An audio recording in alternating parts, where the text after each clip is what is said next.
नमस्कार दोस्तों, आपका स्वागत है आपके अपने चैनल विधि जोशीला एकेडमी में। अब हम पढ़ेंगे आर्टिकल 63, आर्टिकल 64। चलिए तो हम लोग शुरू करते हैं अपना। This is vice president of India. Vice president of India, please see the board. And this is the article 63, please write down. This is article 63। There shall be a vice president of India. Bharat का एक उपराष्ट्रपति होगा। ये बात कहाँ कही गई है? This is article 63। पहला क्वेश्चन प्रीलिम्स का यहीं से आएगा। Never in mains, only in prelims, ये ध्यान रखना आप लोग। आर्टिकल 63। नेक्स्ट पे आ जाइए। ऐसे ही आप लोगों ने देखा था प्रेसिडेंट का, there shall be president of India. Article 52 था वो। 52 was for president, 63 is for the vice president. Fine. तो भारत का एक उपराष्ट्रपति होगा, ये हमने देख लिया।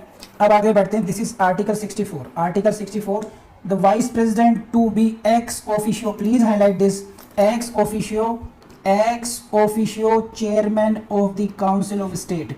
आपके लिए योजना है 1+1 की। गए थे क्या बनने के लिए? Vice president. साथ में क्या लेकर गए?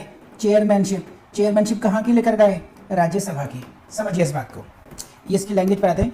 The vice president shall B ex officio chairman of the council of states. इसी को समझते हैं। यहां से एक क्वेश्चन आपको मिलना ही मिलना है। और एक बार यहां पे उन्होंने यूज किया है एक्स ऑफिशियो। इसका मीनिंग क्या है आपको आना चाहिए।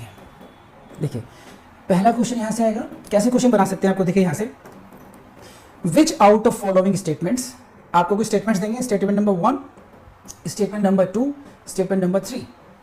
देन दे विल आस्क कि which out of following given statements, निम्नलिखित वक्तव्यों में से, वाक्यों में से, दिए गए वाक्यों में से कौन कौन से वाक्य सही हैं? एक सही है, दो सही है, या तीनों सही है, या एक और तीन सही है। इस तरीके से वो ऑप्शन देंगे। तो there shall be vice president of India, the vice president shall be the ex officio chairman of the council of state. इस तरीके से कुछ भी स्टेटमेंट बना सकते हैं वो। तो ये बातें अपने दिमाग में बिल्कुल फिट होनी चाहिए। अब एक्स ऑफिशियो का मतलब समझिए क्या है। देखिए इसमें दो शब्द हैं, आप इनको अलग अलग करके देखो। ये है दो शब्द, एक्स ऑफिशियो और एक है चेयरमैन। तो हम लोग पहले ऐसे पढ़ते हैं, the vice president shall be the chairman of the council of state. उपराष्ट्रपति राज्यसभा के सभापति होंगे। जो व्यक्ति, मान लीजिए रजनी मैडम वाइस प्रेसिडेंट के रूप में उनका इलेक्शन हो गया, तो जो व्यक्ति वाइस प्रेसिडेंट होगा वही व्यक्ति काउंसिल ऑफ स्टेट यानी कि राज्यसभा का भी चेयरमैन होगा। तो आपने क्या किया? ऐसे समझ लीजिए कि अगर ये कहा जाए कि एक व्यक्ति जो जुडिशरी का एग्जाम क्वालिफाई करेगा, तो आपने कौन सा एग्जाम क्वालिफाई करा? जज बनने का। आप क्या बनेंगे? सिविल जज। आप क्या बनने चाहिए? मजिस्ट्रेट बनने चाहिए। ठीक है। लेकिन गवर्नमेंट ने कहा कि साहब जो जज बनेगा वो अपने गांव का प्रधान भी होगा ऑटोमेटिकली। तो ये ऑटोमेटिकली आपने उसके लिए कोई अलग से एग्जाम नहीं दिया, आपने कोई एप्लीकेशन नहीं दी, लेकिन because you are selected therefore you are getting something extra. तो therefore whoever is the winner for the vice president, whoever is appointed as the vice president, जो कोई भी व्यक्ति उपराष्ट्रपति बनेगा वो automatically, because he is holding the office of president, क्योंकि वो वाइस प्रेसिडेंट के पद पर आसीन है, इसीलिए वो व्यक्ति राज्यसभा का भी सभापति होगा। तो यहां पर जो पोस्ट आपको मिल रही है चेयरमैनशिप ऑफ द राज्यसभा, वो आपको क्यों मिल रही है? क्योंकि आप एक ऑफिस होल्ड करते हैं, क्योंकि आप एक पद पर आसीन हैं। वो पद कौन सा है आपका? वाइस प्रेसिडेंट का। तो आपको जो ये जो चेयरमैनशिप मिली है वो इसलिए मिली है क्योंकि already you are holding your office. तो because of office, because of certain office you are getting this post as well. तो इसे कहते हैं, हिंदी में बोलते हैं पदेन, पदेन सभापति। तो ए व्यक्ति वाइस प्रेसिडेंट बना, VP, he automatically becomes the chairman of the council of state. Next time B बना vice president, he automatically becomes the chairman of the council of state। तो जो जो व्यक्ति वाइस प्रेसिडेंट बनते रहेंगे वही व्यक्ति चेयरमैन ऑफ द राज्यसभा भी बनते रहेंगे। तो एक्स ऑफिशियो का मीनिंग समझाया मैंने आपको और इस लाइन का मीनिंग समझा दिया।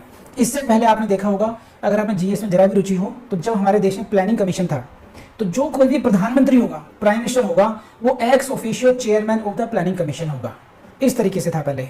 तो ये होता है एक्स ऑफिशियो कोई ऑफिस मिलना। तो आई बिलीव कि आपको अच्छी तरह समझ में आ गया होगा। Come on, hurry up. And shall not hold any other office of profit, और वो कहीं अन्य कोई लाभ का पद धारण नहीं करेगा। ठीक, कोई भी।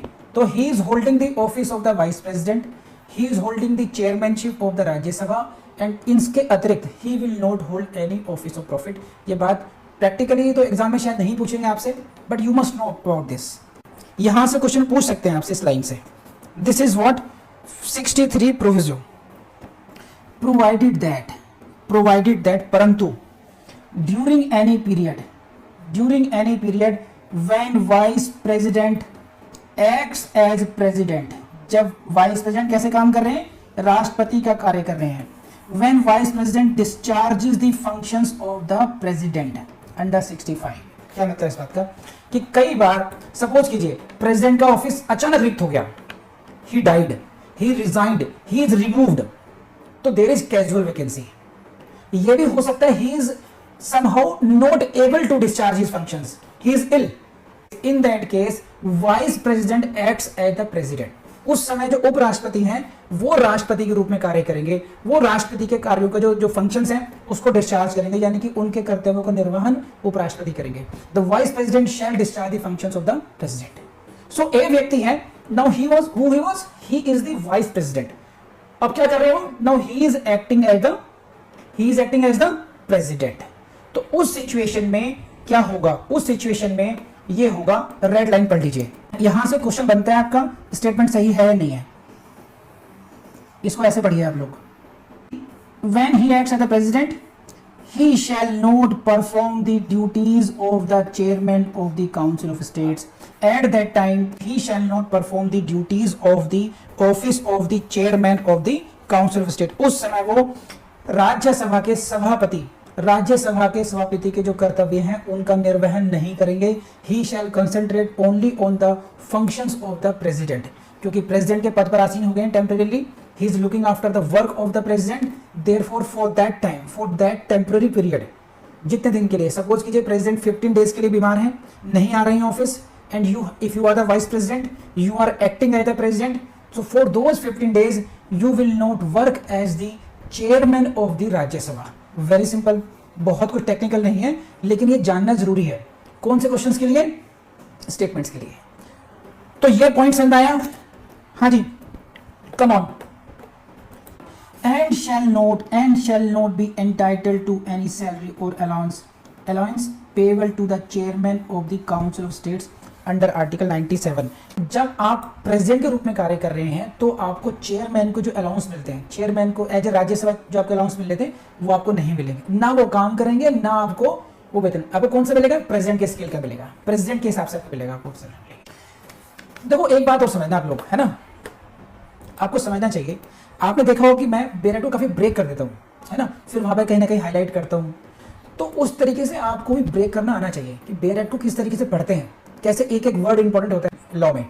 और जिसको ये बेरेट पढ़ना आ गया, जिसको उसकी इंटरप्रिटेशन करनी आ गई, तो ये समझिए आपका 50%, मोर देन 50% काम तो वैसे ही हो गया आपका। तो इसको भी समझने की कोशिश करना कि किस तरीके से चीज़ों को ब्रेक करना चाहिए हम लोगों ने। पढ़िए, देखिए ये टॉपिक बहुत इंटरेस्टिंग है और अच्छी तरीके से याद करना है आपने इसको। बस ये जिन पॉइंट को मैंने हाईलाइट कराया, जहाँ से बताया क्वेश्चंस आएंगे, आप उनको नहीं भूलेंगे। With this advice let's end this topic.